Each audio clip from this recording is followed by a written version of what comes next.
They didn't even tell me to my face. Just came in one morning and found my desk shoved all the way to the end of the hallway, right by the double trash bins. The smell of yesterday's tuna sandwich and stale coffee grounds hit me before I even turned the corner. My nameplate was still there, crooked on the edge of the desk. Walter Dean, Senior Procurement Analyst. 42 years of service, and now I shared space with banana peels and copy toner. No one made eye contact. Not Lisa, not Brent, not even Roy, the new kid who still wore creased khakis like his mama ironed them. They looked at their screens like the floor was lava. But I saw the little smirks. I heard the whispered joke as I passed the break room. Is that where the dinosaurs go to rot?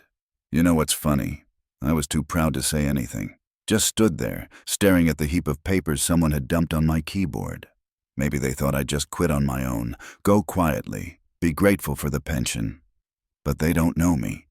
They don't know what I've seen, what I've done. I've buried friends in Iraq, buried my wife in 2009, and buried my pride more times than I can count. But I don't quit. I calculate. My name is Walter Dean. I'm 66 years old, and I live in Columbus, Ohio.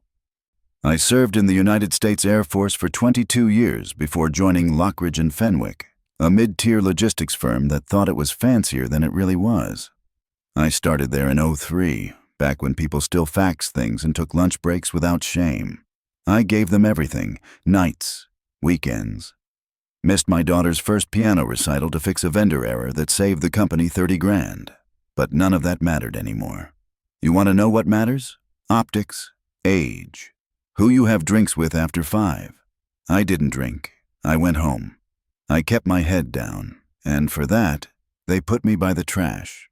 I'm not mad, not the way you think. I'm not going to yell. I'm not going to sue. What I'm going to do is observe. Because what Lisa doesn't know, and what Brent, Roy, and every other laughing little executive doesn't know, is that in 2 weeks, Lockridge and Fenwick is finalizing a silent merger with its biggest competitor.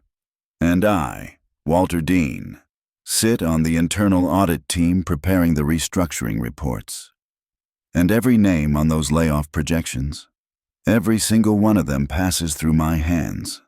The ones who laughed, the ones who smirked, the ones who moved my desk by the trash. Next week, they're going to learn something about old men like me. We don't burn bridges. We detonate the whole damn map. There's a strange kind of power in being ignored. They walk past me like I'm a coat rack, a relic. I could have been drawing cartoon dicks on merger documents and no one would have noticed. As long as I wore my badge and didn't block the hallway. But they forget one thing about old men like me. We listen. Lisa's voice carries, always has. She likes to talk like she's on a podcast, chin lifted, hands slicing the air. We need to phase out the legacy vendors, she said in the Monday sync. Too much dead weight in the supply chain. Walter's old contacts are cost inefficient. I sat there, camera off, mic muted. Nobody asked for my input, but I still had access, still had the contracts. Legacy vendors. Is that what we're calling the partnerships I forged when Lisa was still asking her RA for printer paper in undergrad? A little context. Back in 2011, I renegotiated 3 of our biggest carrier contracts during a fuel spike that almost crippled the industry. While Lisa was getting LinkedIn endorsements for team leadership, I was in Detroit, sleeping in an airport hotel, working 12-hour days to stabilize our shipping costs. Those same legacy contracts she wants to kill now, they're still delivering 60% of our inventory routes, at rates no one else could match. But that's not even the good part. Yesterday, during a late audit review, I noticed something strange. A new carrier, North Atlas Solutions, suddenly appeared in our books. No prior vetting, no procurement request. Yet they've already been paid over $80,000 in the last quarter. I asked Roy about it casually in the hallway. He blinked like I was speaking Greek. What's North Atlas? He didn't know. He should have. He's on the logistics team. Later that night, I stayed in the office late. Poured myself a cup of coffee from the pot they always leave to burn after 3 p.m. I pulled up all vendor onboarding forms from the last 6 months. Nothing. North Atlas wasn't approved through procurement, and guess whose name was on the emergency vendor exemption that pushed it through? Lisa Montgomery. Her signature, sloppy, fast. Just enough to slide it through accounting without alarms. Now, I don't know what North Atlas is yet. Could be nothing. Could be everything. But I printed that exemption form, put it in my briefcase, marked the transaction dates, cross-referenced them with her calendar. I may be 66, but I still know how to cross-tab a damn spreadsheet. As I shut down my monitor, I caught a glimpse of myself in the black screen. Tired eyes, steady hands. It's starting. And the best part? They still think I'm harmless. The truth always leaves crumbs. You just have to be patient enough to follow them. Tuesday morning, I showed up 30 minutes early. Same worn briefcase. Same wrinkled shirt I've had since the Gulf War. I nodded to security, scanned my badge, walked past the same execs who still pretended not to see me. That's fine. I wasn't looking for visibility. I was looking for blood. The North Atlas exemption form had one more signature I hadn't noticed before. A co-signer.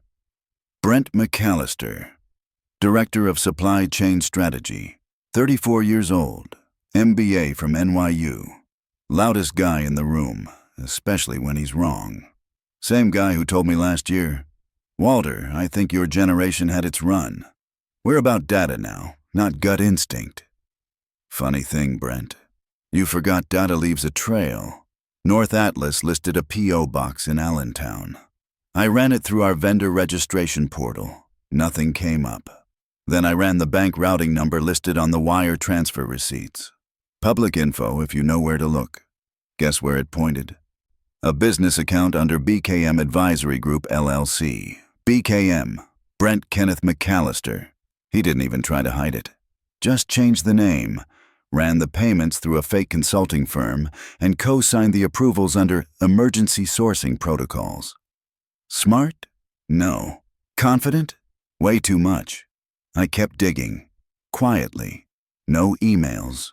No tracks. Used my old external hard drive, air-gapped from the office network. Over 2 nights, I built a full timeline of every suspicious payment tied to North Atlas. Amounts, timestamps, corresponding shipment delays that gave them the pretext to justify emergency contracting. Then I did what they would never expect. I opened Brent's public LinkedIn and clicked the link in his bio, his thought leadership blog. It led me to a personal domain, BrentKMcAllister.com. Sloppy security. One click into the sitemap, and boom, unprotected directory paths. One folder was called North Atlas Ops. Inside, a zip file labeled Vendor Docs, Q4 Final. I shouldn't have downloaded it, but I did. Fake invoices, matching company letterhead, internal communication drafts justifying the emergency procurement. It was all there. Even a message draft titled, "If Legal Asks." Say we had QA hold up in Denver. They were preparing for questions before questions were even asked. I sat back in my chair, fingers on my lips. This wasn't just incompetence. It was premeditated fraud. Lisa was the face. Brent was the architect. And I, the man they moved next to the trash, now held the match and the gasoline. But I wasn't going to HR. Not yet. Not until the merger. Because in that final integration report, there's a section called Redundancies Due to Ethics Risk. Guess who writes the first draft? Me. You don't become invisible all at once. It happens slowly. First, they stop CCing you on emails. Then you're no longer listed on the project team slide. You walk into a meeting and someone's already in your chair. "Oh, didn't you get the memo?" they say. "We're hot desking now." Then one day, you come in and your nameplate's gone, and nobody can explain why. It's not a decision. It's a process, a quiet burial in real time. I remember when I still had an office. 4 walls, a door, a small window with a view of the parking lot. I kept a framed picture of my wife, Sandra, on the desk. A gift from our 25th anniversary. I used to eat lunch alone in there, same sandwich every day. Ham, mustard, white bread. I liked the routine, liked hearing my own thoughts. That office disappeared the Monday after Lisa got promoted.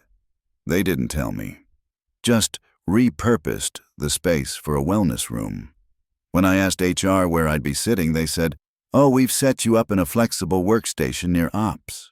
That was corporate for, "We put your desk next to the janitor's closet, and we hope you won't raise hell." I didn't. I sat there quietly, but I never forgot. See, the thing about surviving combat isn't just the danger, it's the training. You learn to scan your environment, memorize patterns, notice what's off. And when you're older, when the war is no longer outside but inside buildings with glass walls and recycled air, you use those same instincts. I stopped asking for meetings. I started observing them. I stopped offering ideas. I started collecting weaknesses. Roy's password? Still written on a sticky note under his keyboard. Lisa's favorite phrase? "Let's circle back." Corporate speak for, "I'm in over my head." Brent? He drinks during lunch. Vodka in a protein shaker. Thinks no one notices. I noticed.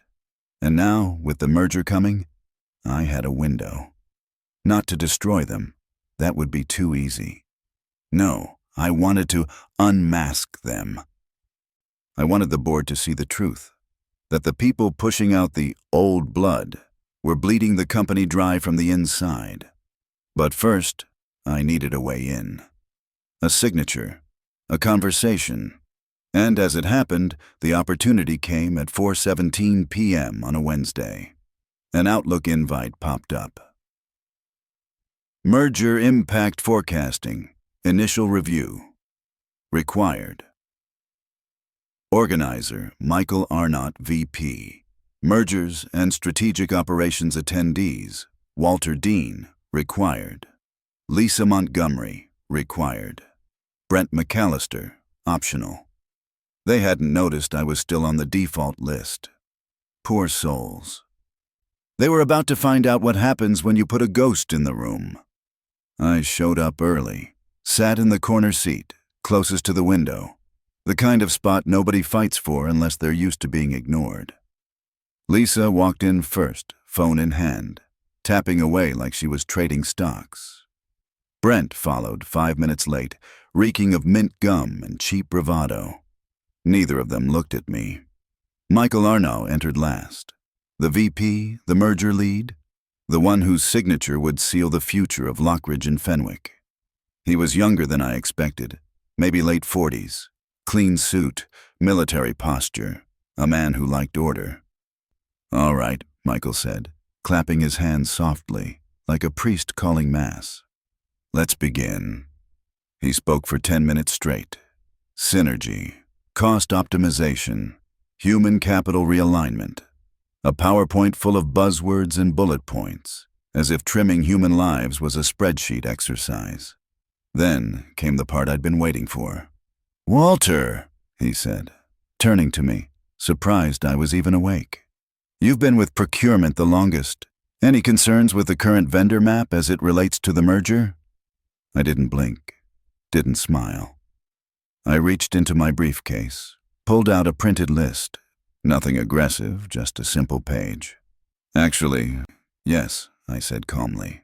"I've noticed an irregular vendor, North Atlas Solutions, with a payment trajectory inconsistent with standard onboarding protocol. They've received over $80,000 in the last quarter without a compliance trail." Silence. Brent shifted in his seat. Lisa looked up from her phone, finally. Michael raised an eyebrow. "I'm not familiar." "Lisa, is that one of yours?" She hesitated. "Yes. It was an emergency vendor. Short-term engagement. Brent co-signed the exemption." Michael turned to Brent. Is that correct? Brent coughed. Yeah, we had a delay with Southwest routing. Needed a stopgap. North Atlas filled that gap temporarily. Michael nodded slowly, taking notes. Would love to see the performance metrics, I added, voice still calm. I have the invoice dates if needed. Brent looked at me, really looked at me, for the first time in a year. Not as an old man, as a threat. Lisa smiled thinly. I'll send the documents. But I knew she wouldn't, because there weren't any. The rest of the meeting blurred into strategic timelines and staffing projections, but the mood had shifted. I had dropped a pebble in the pond. The ripples had started. Afterward, as everyone packed up, Brent brushed past me and muttered, What's your problem, old man? I looked at him, eyes steady, voice level. No problem, Brent, just doing my job. He walked away faster than he arrived. That night I didn't need to check the weather. The storm had already started. The next morning, Lisa arrived at the office before 8. That never happened. She liked to stroll in at 9:15, sunglasses still on, latte in hand, like she was gracing the building with her presence. But today, she was already behind her desk when I walked by, typing like her keyboard owed her money. Brent showed up 15 minutes later, shirt untucked, hair damp, a man who'd barely slept. They were scrambling. I sat down at my desk, still next to the trash bins, still half lit by the flickering fluorescent light, and opened my notebook. Not the company-issued one. My own. Black leather, hand-stitched. A gift from Sandra, my wife, 5 years before she passed. She always said I carried too much in my head. Write it down, she'd say. A quiet man with a loaded mind is more dangerous than a loud man with nothing to say. Sandra was the kind of woman who knew when to speak and when to watch.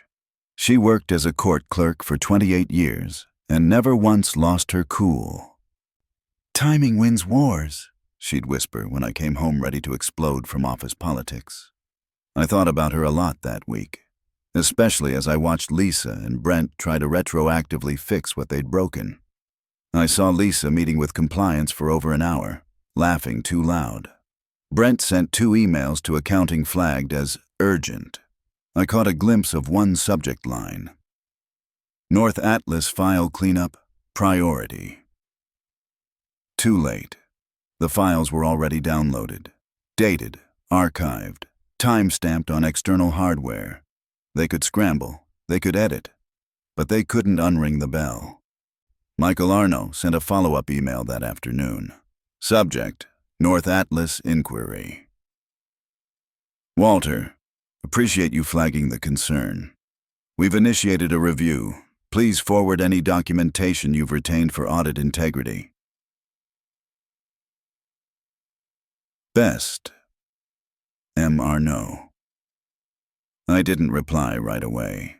Instead, I took a walk. Outside, just a short one.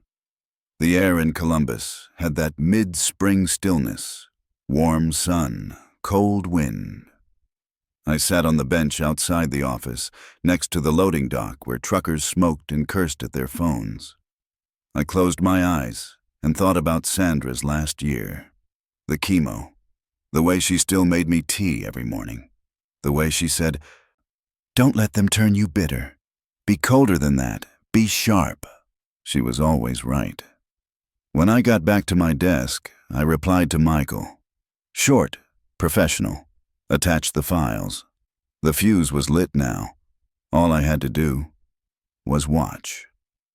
The shift in the office was almost imperceptible. Unless you'd lived long enough to recognize fear wearing a tie, people started whispering again. But not about my desk placement, or my age, or the smell of old coffee on my jacket. This time, the whispers stopped when I entered the room. Compliance is pulling server logs. Lisa's been in 3 meetings with legal. Brent canceled his trip to Miami. I didn't ask. I didn't have to. The audit had started, and no one wanted to be the one caught speaking too loud near the fire. Funny how they all treated me before this. like I was background furniture. But when the scent of accountability entered the building, suddenly the old man became the quiet they were afraid of.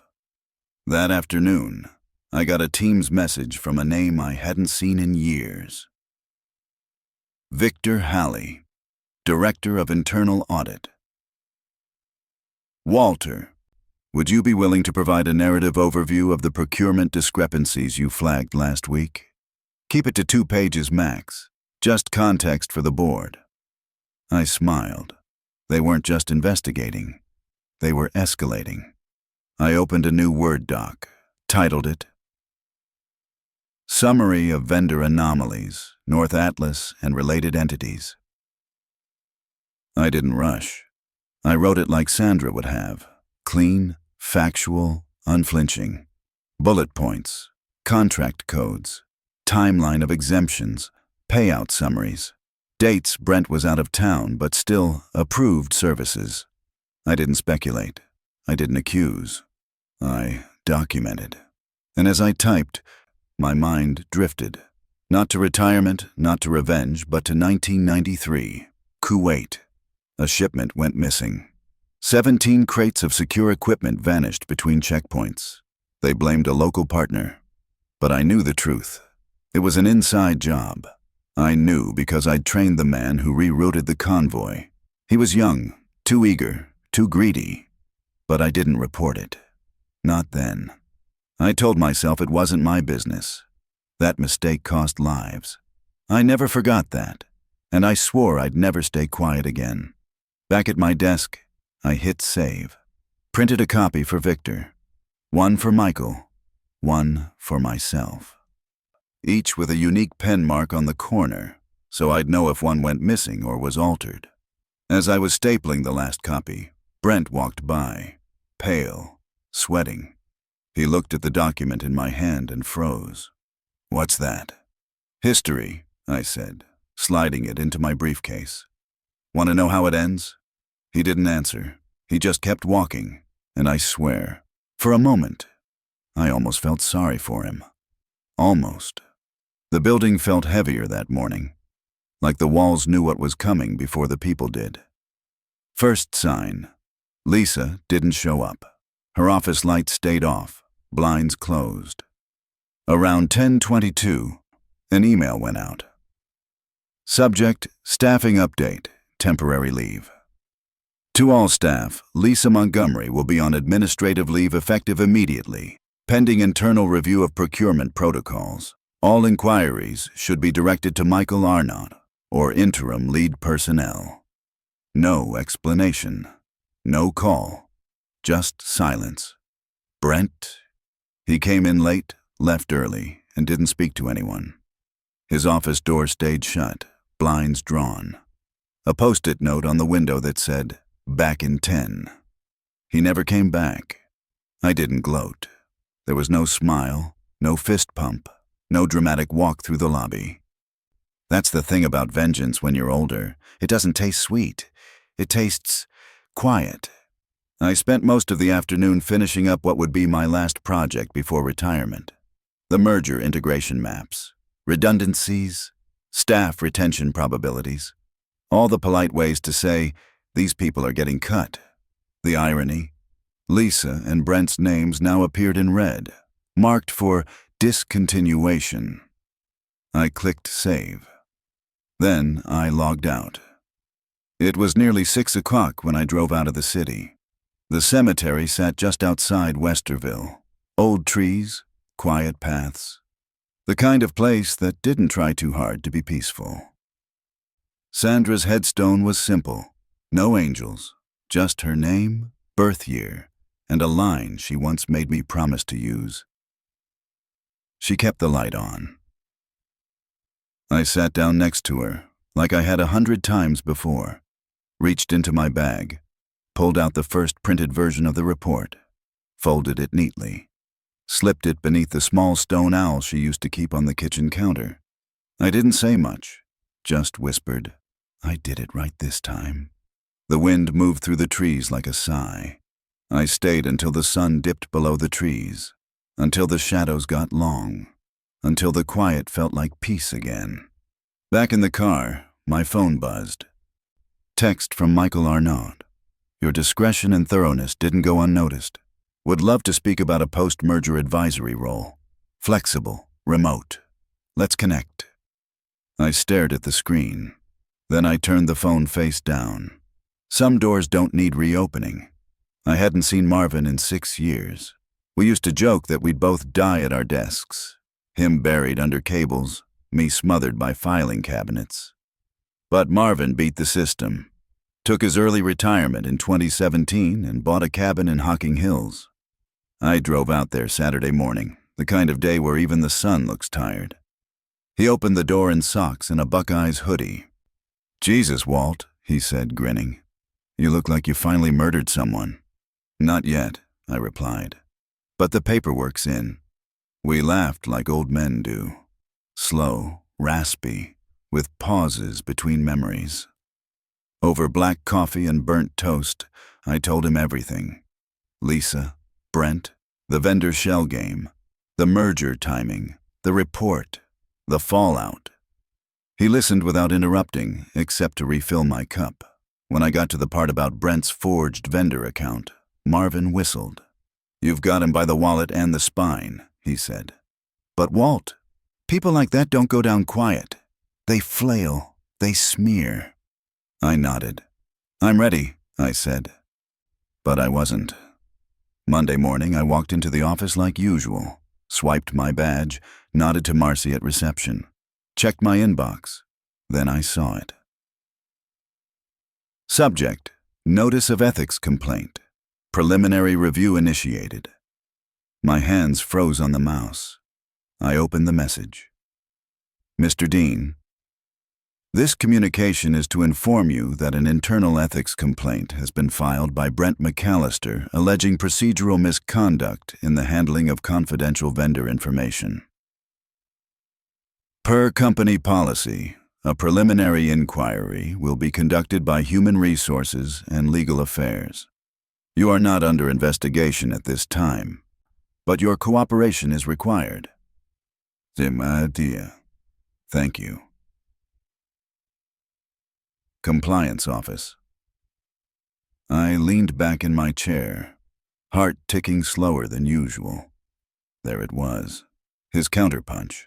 A false accusation, but clever. He knew I'd accessed the North Atlas records, knew I'd poked around during the after-hours logins. Now he was painting it as a breach of protocol. He couldn't discredit the documents, so he was trying to discredit me. I sat still for a moment, closed my eyes, let the anger wash through and away.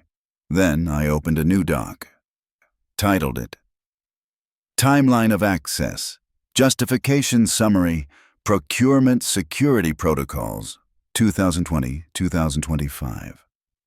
It would take time. I'd need Marvin's help to validate system timestamps, prove I had legitimate access, reconstruct context, but I'd win. Because I always documented, always left a trail.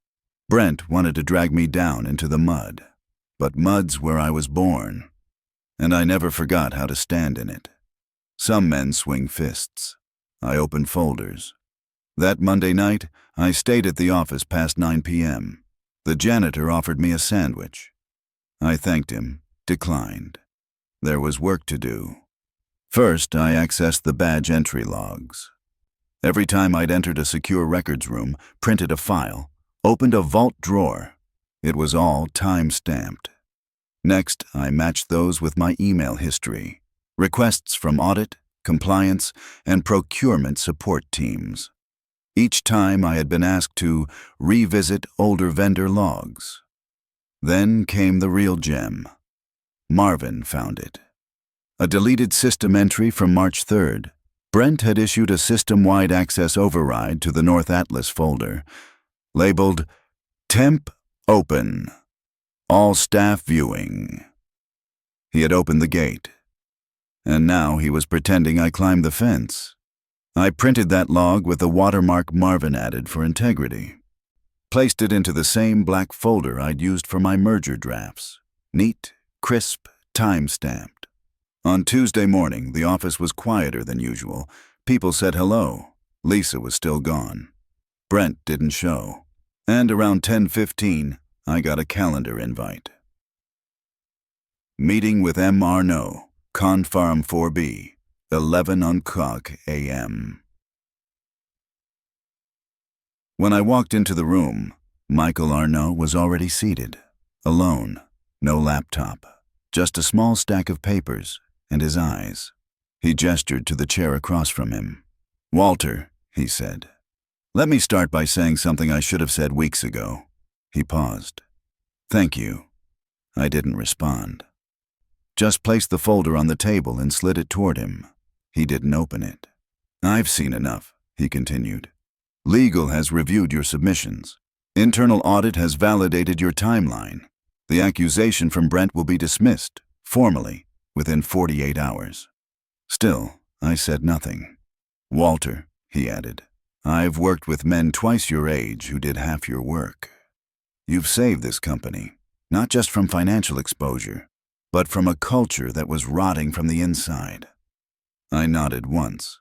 Then he asked the question I didn't expect. "What do you want?" I looked him in the eye, took a breath, and said, "I want my desk. Not by the trash, not near the copier, my old desk, with a door, with a window." He smiled. "Done. I want Lisa and Brent's exit packages flagged for ethics violation. No bonuses, no protection clauses." He nodded. "It's already in motion." I stood up. "Then I want nothing else." As I walked out, I didn't feel victorious. I felt settled, like when a room finally goes quiet after a long, loud storm. It was over, or so I thought. But that night, an email landed in my inbox. Subject: Anonymous tip. Urgent follow-up on vendor review. And when I opened it, a name I hadn't seen in 12 years. Someone I thought was long gone. Someone who made Lisa and Brent look like amateurs. I sat there staring at the screen, the office lights humming like they knew something was wrong. From anonymous@protonmail.com. Subject: Vendor fraud history, Hollister ring. Attachment: 3. Call log Hollister 2011.mp3. Internal vendor matrix.pdf. Kickback/chain.xls6. I hadn't heard the name Craig Hollister in 12 years, but I hadn't forgotten him. Craig was the kind of executive who shook your hand too hard, laughed a second too long, and always smelled faintly of expensive deception. He'd been VP of Strategic Operations back in 2011, left the company suddenly in 2013. Publicly, health issues. Internally, no one said a word. I opened the Excel file first. Kickback/chain.xlsx. It listed 9 vendors, dates, payouts, routing numbers. 6 of them had ties to current staff. 3 names stood out. 2 I didn't know, 1 I did. And my stomach turned when I saw it. Michael Arnaud. The current VP, the one who thanked me, the one who shook my hand. I played the audio file next. It was grainy, old, but unmistakable. Craig Hollister's voice, speaking fast, too confident. "As long as we keep the exemptions flowing and the invoices under 100K, legal won't blink." Mike's got procurement in his pocket. "Walter Dean? He's harmless. He's just paperwork." I paused the audio, rewound, played it again. "Walter Dean. He's harmless. He's just paperwork." My fingers curled into a fist before I realized it. I wasn't just a man by the trash. I was the man they thought would never matter. And now, I held the proof that not just Lisa or Brent, but Michael, had been part of something much bigger. A system of siphoning money through fake vendors, using fake contracts, masking it all with overlapping restructuring and noise. The merger? If this came out, it would tank. The stock, the board, the entire deal. I sat in the quiet for a long time, not out of fear, but out of memory. This wasn't new. It was just repeating. Sandra once told me, "There's a difference between revenge and responsibility. One feeds the ego, the other clears the rot." I knew which one this had to be, and I knew exactly what I needed to do. First, I opened a new file on my hard drive. File name: Hollister Legacy, Evidence Master. Then I backed up every attachment. Twice. One on a flash drive, one in the cloud, under an alias. Only Marvin and I knew. I wasn't filing a complaint. I was preparing a case, because this wasn't just about desks or layoffs anymore. This was about who we let get away with things when we think no one's watching. And they were about to learn something they never expected. The old man was watching, the whole time. Some men want an apology. I want a paper trail that ends with a signature in handcuffs. After reviewing the files from the anonymous tip, I made 2 calls. First, Delia Tran, former procurement compliance analyst. Quiet, brilliant, fired in 2012 for inconsistency in reporting. She was 27 at the time. Everyone knew she'd challenged Hollister in a budget meeting. Nobody said it, but that was the beginning of her end. Second, Janelle Price, legal affairs, 2008-2014. She took a leave after her mother passed and never came back. But before she left, she'd flagged irregularities in 3 vendor accounts tied to consulting subsidiaries. They both picked up. Both remembered. Both had receipts. Delia still had copies of her flagged audit drafts, the ones compliance buried before her exit. Janelle had redlined memos that mentioned Hollister exemptions, language she was told to strike for tone. We met in a coffee shop in Gahanna. No names, no laptops. Just manila envelopes passed under the table like a Cold War movie. Back home, Marvin and I created a chain of custody. Each document was scanned, hash-coded, time-stamped, and stored in a secure drive. We printed summaries, indexed every name, every dollar, every timeline. By Friday, we had a 93-page dossier. It wasn't a complaint. It was a prosecution waiting for a courtroom, and I knew exactly where to send it. See, mergers of this size don't just get rubber stamped. They pass through federal filters, antitrust regulators, financial ethics offices, and most importantly, the Federal Trade Commission's Bureau of Competition. I'd worked with them before. Back in 2005, I served as liaison during a failed supplier acquisition. I still had the contact card of a man named Lawrence Cade, FTC investigator. I wrote the email slowly. Subject: confidential whistleblower submission, vendor fraud during active merger. Mr. Cade, I am submitting a full dossier of vendor-related procurement fraud dating back to 2010 within Lockridge and Fenwick Logistics, with potential bearing on its upcoming merger with Crossway Holdings. This material includes falsified vendors, shell company kickbacks, and internal audio implicating current executives. I am willing to cooperate, anonymously or otherwise. Attached, executive summary, PDF. Sincerely, Walter Dean, former senior procurement analyst, Columbus, OIH. I attached the file, hovered my finger over send, paused, then clicked. No fanfare, no music, just silence, followed by breath. They thought I wanted my desk back. They thought I wanted revenge. But all I ever wanted was the truth. To have teeth. There's a loneliness to truth that nobody warns you about. The email from Lawrence Cade came 3 days later. No greeting, just a secure link and a brief message. We've opened a preliminary investigation. You've done the right thing. Stay reachable. And just like that, the circle tightened. That Thursday, 2 unannounced visitors entered the building. Suits, plain black folders, briefcases that didn't match their shoes. They didn't smile, didn't nod. Walked straight into the legal wing. Whispers followed them like shadows. People knew. Something real had cracked open. By lunch, Michael Arnott was out sick. His calendar cleared. His nameplate gone. Lisa's office was already empty. Brent's badge had been deactivated. I had my old desk back, door, window, Sandra's picture on the corner again, but it didn't feel like victory. It felt quiet. Too quiet. That evening, HR hosted a retirement appreciation social for me in the third-floor conference room. Punch, sheet cake, cheese cubes on toothpicks, a slideshow with pictures I didn't remember taking.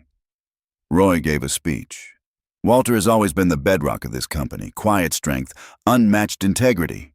He didn't look me in the eye once. Some clapped, some didn't show. A few shook my hand, firm, awkward, half smiling. But most just stood near the walls, plastic cups in hand, eyes flicking between me and the exit like I might report them too. I left before the cake was cut. In the parking lot, the night air was warm, heavy with late spring humidity. I stood by my car, looking at the building, the same one I'd walked into every weekday for 22 years. But now it felt like a monument to ghosts. Not just the people who got caught, but the ones who looked away, who played along, who told themselves it wasn't their job to fix it. I didn't regret what I'd done, not for a second. But I finally understood something Sandra used to say. You can tell the truth without expecting applause. Most times, the truth just leaves the room a little quieter. That night, I drove home slower than usual.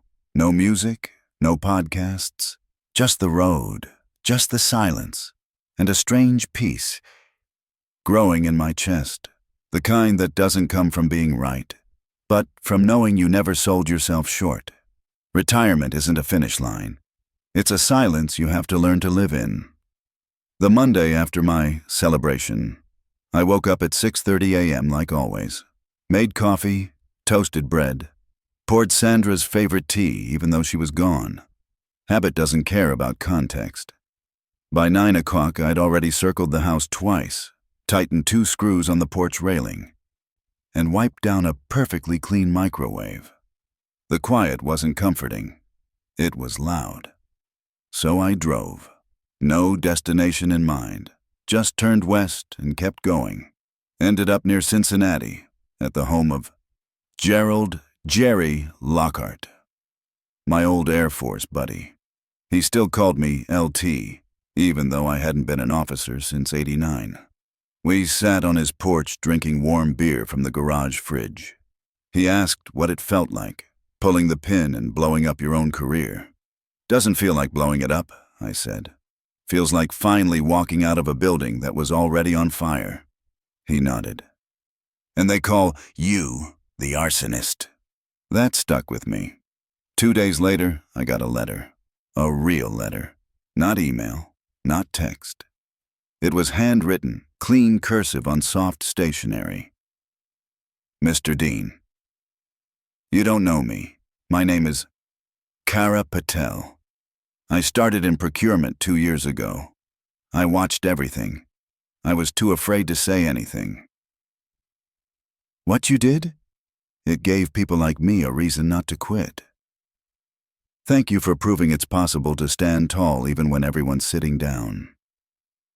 Sincerely, Kara. I read it twice. Then I folded it, carefully, and put it in the same drawer where I kept Sandra's recipes. Later that week, I went back to her grave. No documents this time, no updates, just silence. Just me and the wind and the whisper of leaves in the trees overhead. I sat for a while, let the grass press into my knees, spoke softly, told her the fire was out, told her I was tired, told her I was ready to just be. And for the first time in years, I didn't feel like a soldier. I felt like a man. Whole, quiet, free. I never wanted to be a whistleblower. I just didn't want to die being the man everyone forgot was watching. The email came from a journalist named Elena Price. Investigative Unit, Public Trust Media. She'd heard about the merger fallout, knew there was more. She wanted to talk, off the record. Just for context, she said. I ignored it at first. Then another came. Then she sent a third, this time attaching a clip from a podcast episode she hosted about a teacher who exposed financial abuse in her school district and was nearly ruined for it. Elena didn't sound hungry for blood. She sounded like someone looking for the quiet people who tried to do the right thing and were punished for it. I called Marvin, told him what she'd asked. He chuckled. Look, Walt, you already lit the fire. Might as well warm someone else with it.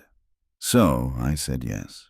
We met in a diner halfway between Columbus and Dayton, neutral ground. She wore no makeup, carried a recorder in her coat pocket but didn't turn it on. She asked smart questions, not just about the fraud, about the why. Why not just walk away? She asked. Because people like Brent don't stop unless someone makes them, I said. She nodded, wrote nothing down, just listened. We talked for 90 minutes. I never gave her files, but I gave her truth. And I told her one thing off the record that made her lean in. There are still 3 names nobody's looking at. They weren't sloppy, they were smart. You want the real story? Start in 2011. Look at the vendor merges before the South Point contract. She didn't ask how I knew. She just whispered, "Thank you," and left me with the check. 2 weeks later, I saw the headline, Shell Games, the hidden history of corporate kickbacks inside America's logistics firms. Elena didn't use my name, but I saw my fingerprints all over it, and the world did too. That same week, Brent's name appeared in a federal indictment for procurement fraud, wire fraud, and conspiracy to obstruct audit procedures. Michael Arnault resigned. Family reasons. The merger stalled, then collapsed. I watched it all from my porch. Didn't speak to reporters. Didn't answer calls. I just let the world remember something it always forgets. That truth doesn't always shout. Sometimes, it whispers from a chair no one thought to look at. The envelope sat on my kitchen counter for 3 days. I'd opened it once, skimmed the letter, chuckled, and put it back down. Franklin University, Business Ethics Lecture Series. We would be honored if you'd share your experience on procurement transparency and corporate accountability. I wasn't a professor. I wasn't even sure I was a good storyteller, but something about the way they worded it. Share your experience. Not teach, not explain, made me say yes. 3 weeks later, I found myself standing in front of 30 business majors in a sterile classroom with flickering ceiling lights and chairs that squeaked every time someone shifted. No podium, no PowerPoint, just me, a whiteboard, and the truth. I started slow. I'm not here to scare you into being ethical. Fear doesn't last, but shame does.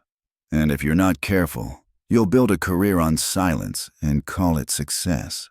That got their attention. I told them the story. Not every detail, not every name, but the shape of it. How systems decay quietly. How fraud never starts loud. How the first time someone asks you to look away, that's the real moment that matters. A few students took notes. Most just stared. One in the back row never looked away. After the session ended, a few students came up to shake my hand, polite, hesitant. Then the girl in the back row approached. Kara. Didn't know I'd see you again, I said. She smiled. Didn't know you'd say yes.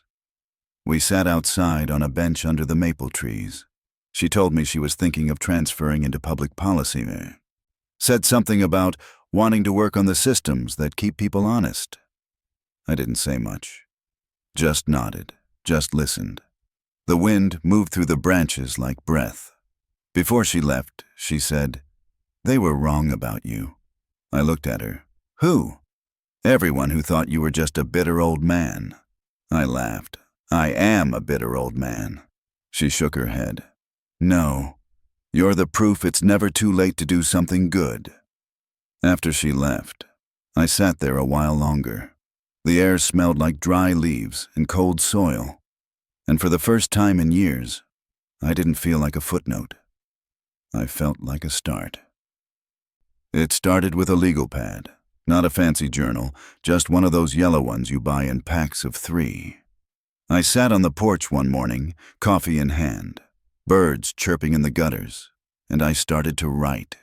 Not facts, not timelines, just thoughts, memories, letters to Sandra I never sent.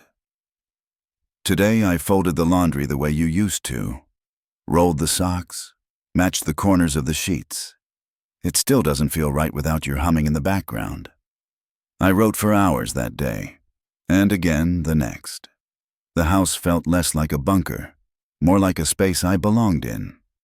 One afternoon, Marvin dropped by unannounced with a tattered cardboard box. Inside, a photo album from our first years at Lockridge and Fenwick, when we still wore ties and thought the world had rules. There was a picture of the whole procurement team from 2004, 25 people crammed into a break room, holding plastic forks and paper plates. I saw Sandra there too. She'd dropped off cupcakes that day. I'd forgotten. We laughed at our haircuts, laughed harder at our optimism. Then we stopped laughing. Marvin turned a page. There was a photo of Craig Hollister shaking hands with a vendor rep. Both smiling, both gone now. "Do you ever wonder," Marvin said, "how many of us got used to watching the wrong things?" I nodded. "I don't blame us," I said, "but I won't excuse it either." We sat in silence a long time. He left the album with me. That night, I lit a candle next to Sandra's picture. Didn't say anything out loud. Just let the flame dance. I'd spent so long gathering evidence, building defenses, staying sharp. But no one teaches you how to soften again. How to grieve not just the people you lose, but the years you gave away to things that never loved you back. That night I wrote one more letter, folded it, slid it between the pages of the album. It just said, "I'm still here, and I'm finally listening." The letter came by certified mail, official seal, FTC header. I didn't open it right away. Made coffee first, fed the neighbor's cat, sat in the chair Sandra used to call the thinking spot. Then I broke the seal. Inside, Case number FTC 1453 LFL. Mr. Dean, we are writing to inform you that the investigation into Lockridge and Fenwick Logistics, initiated March 2025, has concluded. The Bureau has issued sanctions against 4 individuals, including Michael Arnault and Brent McAllister. These individuals are barred from holding fiduciary or executive roles in federally contracted companies for no less than 10 years. Your cooperation was instrumental. Lawrence Cade, Federal Trade Commission. I folded the letter once, slid it into the drawer next to the photo album. Didn't feel the need to tell anyone. Didn't post. Didn't share. Instead, I drove to a nursery off Route 33, bought a young red maple. Healthy trunk, soft crimson leaves. Planted it in the backyard, right where Sandra used to sit in the evenings, shelling peas and humming along to old Patsy Cline records. I dug the hole by hand. No shovel, just dirt under my nails and sweat in my eyes. Took my time. Afterward, I sat next to it, breathing slow, letting the silence fill in the space where adrenaline used to live. This wasn't justice. Not really. Justice would have been someone noticing earlier. Justice would have been not having to fight at all. But this was something else. A beginning, a root, a promise that not every good thing has to be burned down to make something better. The wind picked up. The leaves rustled. And for the first time in a long, long while, I let myself believe in after. Not redemption, not revenge. Just the ordinary, beautiful truth that something broken doesn't have to stay that way, especially if someone's watching and willing to plant.